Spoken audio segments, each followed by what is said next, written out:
Kam xarj, ichlari berch bo'lib qolmaydigan, judayam mazali, ustilari ko'mir chiqadigan mini eklerchalarni mana retseptim bo'yicha tayyorlab ko'ring. Siz ham zakazga tayyorlab daromadga chiqsangiz bo'ladi. Hamma sirlarini o'rgataman. Sut, suv baravar miqdorda solinadi. Sariyog', shakarni solib, gazda eritib olib, unni solamiz va gazga qo'yib yaxshilab aralashtiramiz. Suvlari ketguncha va tegishli ozgina yopishadigan massa bo'lganda olib, sovutib, tuxumlarni solib, vinchikda yaxshilab aralashtirib turamiz. Tuxumni sekin-sekinlikda solasizlar.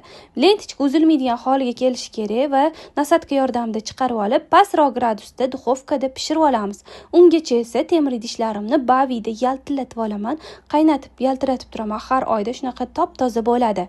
Pishib chiqqandan keyin krem tayyorlaymiz. Krem uchun bizga slivka, moloko va tvorojniy sir kerak bo'ladi. Yaxshilab aralashtirib olamiz. Xuddi shunaqa quyuq massa bo'lgandan keyin men 3 ga bo'lib, yarimini shokoladli, yarimini fistashkali qilib oldim. Tayyor bo'ldi. Har xil ko'rinishda qilsanglar bo'ladi. Men 2 xil ko'rinishda yasatdim. Judayam mazali chiqadi.